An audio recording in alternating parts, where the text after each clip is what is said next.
All right. What's up, everybody? So look, let's get right into it, man. There's so many things going on, bro. A lot of things to talk about. Check it out, right? I'm gonna translate this shit. This is Mauricio Suleiman, the clown, the WBC president, right? Coming out here talking about, Bivol rejecting the offer and what really happened, how much Benavidez' team offered Bivol, right? Look, let's get right into it, and I'll translate it for y'all. Pues él decide dejar el título en vez de pelear con Benavidez. So he says Bivol decided to leave the belt instead of fighting with Benavidez. El derecho. Everybody has the right to do so. Le habían hecho una oferta de $8 millones buenísima.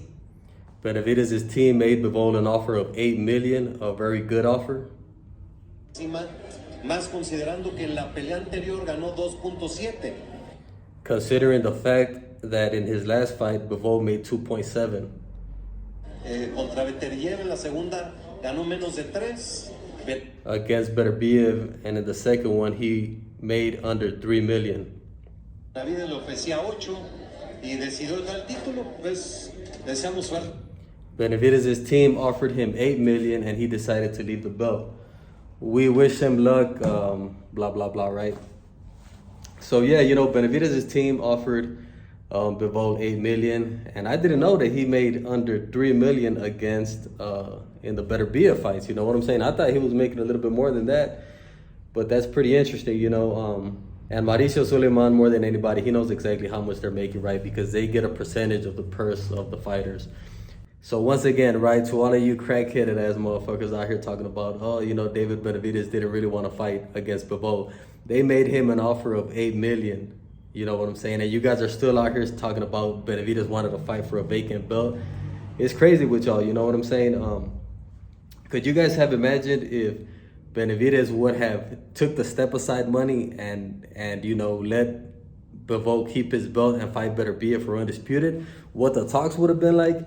Everybody would have been like, oh, you see David Benavidez is ducking and this and that, So David Benavidez does the right thing. He doesn't take the step-aside money, right? And he pushes for the fight. And, people are still out here talking shit about him, right? But we all know it's the Canelo lovers, man. These crazy guys, right? These fucking guys are the worst thing to happen to boxing, man. But look, check it out. So in my last video, man, I had told you guys that I do not think it's a duck from Bivol just yet. And I'm going to break this shit down more, right?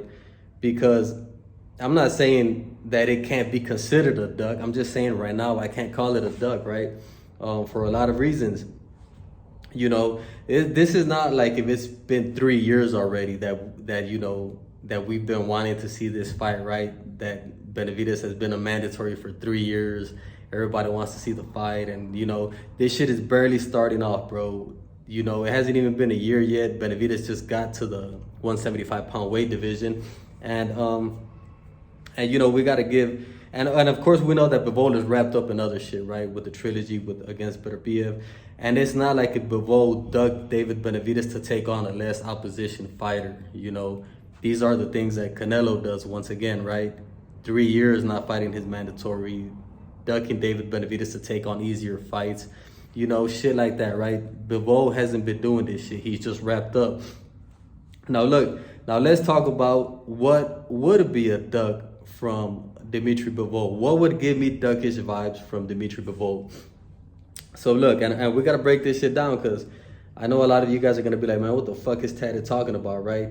But I'm going to break it down. I'm going to break it down for y'all. So let's say Bivol comes out here and he wins the trilogy against Beterbiev, and then they start enforcing him to fight some mandatories because yes, right, I don't know what the rotation is with the belts, with the organizations, but they're going to start enforcing him to fight some mandatories. I think it might be Eifert up next, right? For Bivol. So let's say Bivol wins and he beats Beterbiev again, he holds on to the belts, and then the belts come out here and they tell him like, hey, this is your mandatory, you gotta fight him. And then Bivol comes out here and fights somebody like Michael Eifert. That would give me duckish vibes. And yes, I know you guys are gonna say, but Tatted, it's a fucking mandatory, he's gotta do it. And I say that gives me duckish vibes, bro, because Eifert is a less quality opponent than somebody like David Benavidez. And Bivol already proved to us that he's willing to lose his fucking belt to make the fight that he thinks is right. He lost his WBC belt to David Benavidez because he thought that Beterbiev was the right fight to make at the time, right? So we've seen that he has no problem losing his belts, not taking on his mandatories to fight the good fighters. You know, so if he comes back out here and starts doing that type of shit, bro, I would pretty much just give him one more fight, right? Like, if he takes on Michael Eifert, I would still kind of give him a pass, you know, considering I would have to look at what's really going down and this and that. But there would be a way that I could give him a pass for fighting one more person before he fights David Benavidez. But if he comes out here and starts fighting other people and not taking on David Benavidez, bro, what I'm trying to say is that I could give him one more fight and then he would have to take on David Benavidez.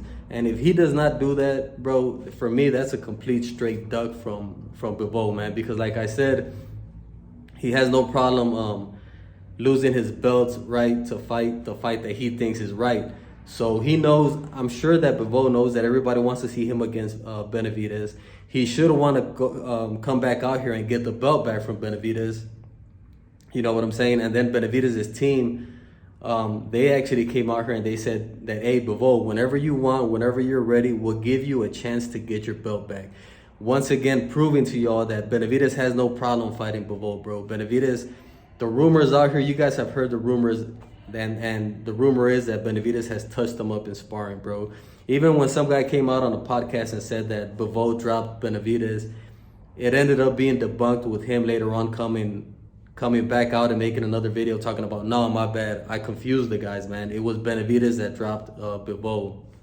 You know, so yes, Benavidez does want to fight Bivol, you know what I'm saying? So these are the things that I would have to see from Bivol for me to say that, you know what, yeah, you did duck David Benavidez, man. And I'll be real with y'all, right?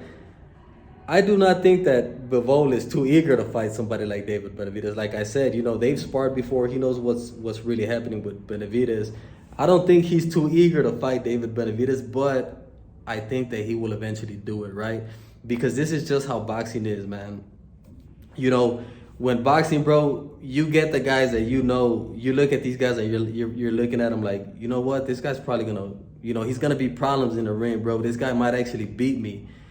But this is boxing, bro. And in boxing, you gotta have some fucking balls and still get in the ring with these guys that you don't want to get in the ring with, right? Or get in the ring with these guys that you know, man, it's gonna be a tough ass night.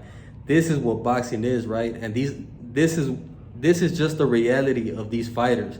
That eventually they're gonna have to get in the ring with these fucking guys that they know, like, you know what, this guy's really gonna make me work.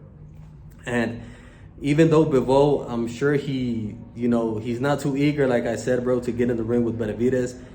Fucking Bivol's got some fucking balls, you know. He got in the ring with Beterbiev and shit, right?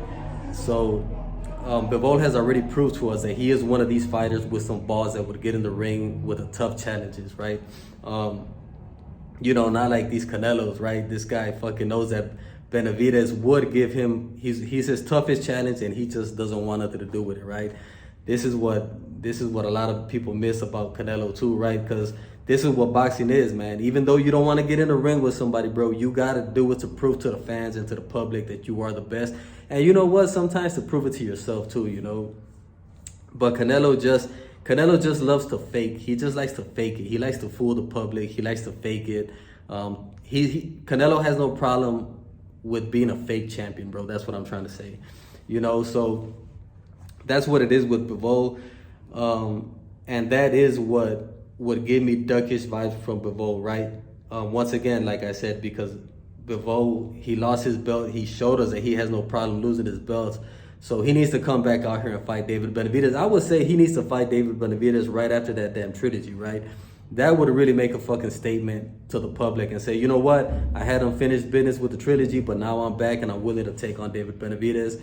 And hopefully that's what Bivol does. And I would give him fucking mad props for doing something like that. And I wouldn't put it past him, right? I do believe that he's that type of a fighter. Now, as far as David Benavidez, you know, there's rumors, right? I was saying David Benavidez, what's next for him? He's probably gonna have to defend against Caleb Smith or some shit like that. But now, you know, there's talks that Anthony Yard might be a potential opponent for Benavidez. And that's one hell of a fight, bro. Anthony Yard, he's a fucking beast, you know. And I would love to see him against David Benavidez. I think that would be a good defense, right? His first defense of the belt. Fuck it, give him Anthony Yard, Kano Smith, Bivol, Benavidez, whoever it is.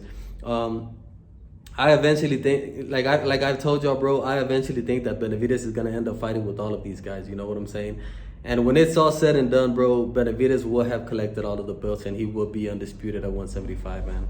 You know, but yeah, that's pretty much it for me, bro. Those are just my thoughts. I wanted to share with y'all what I think would be ducking vibes from Bivol, and it is that, bro. Hopefully he comes out here right after the Better BF trilogy and he fights Benavidez, because this is the fight that we all want to see, right? This is the new Benavidez versus Canelo, you know. But, you know, Bivol, I do believe that Bivol will take on this fight. You know, but that's it for me, man. Go ahead and leave me a comment. Make sure to subscribe to the channel, and I'll be on to the next one, man. I'm out.